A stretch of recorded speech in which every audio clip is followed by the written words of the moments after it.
kanto ng aming barangay. Tomboy na pangalan ko ang usap-usapan.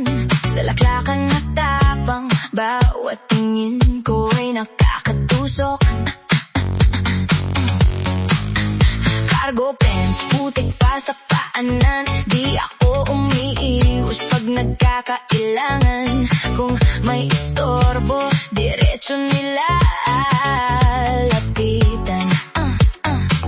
Isang kindat lang, alam na ang dapat gawin ng mga tropa. Ako ang panangga sa kabilang banda. Takot ang aking kasama. Pero nung humarap ka, tumahimik ang hangin. Parang biglang bumigat ang paligid. Di mo ko sinigawan, di mo rin ako tinulak. Kinuha mo ang bote, sabi mo, sige tayo muna at mag-usap. Inom muna tayo para lumamig ang ulo. Inom muna tayo bago ang gulo.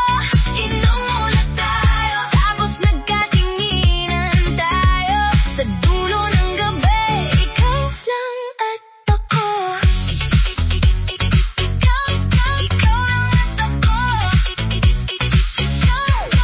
Sa mesa ng tindahan, malamig ang yelo, dalawang baso, isang alaala, isang sekreto. Mabigat ang titig mo pero kalmado, para may bagyong ayaw pang dumapo. Akala mo galit lang itim mo sa gilid, hindi lahat ng sugat ay kailangan makita. Ako naman lalong napalapit, sa bawat salita mo lumalalim ang dibdib. Nakatitig ka, di na ako nakagalaw. Parang yung yabang ko biglang natunaw. Sabi mo, maupo ka, huwag kang padalos-dalos. At sa loob ko, may kumakatok ng gusto. Inom muna tayo para lumamig ang ulo. Inom muna tayo bago ang gulo. Inom muna tayo, tapos nagkatinginan tayo. Sa dulo ng gabi, ikaw lang at ako. Ikaw lang at ako. Pagod na ang init, ayoko ng palaban. Sa pagitan natin, may bagong pangalan. Hindi pala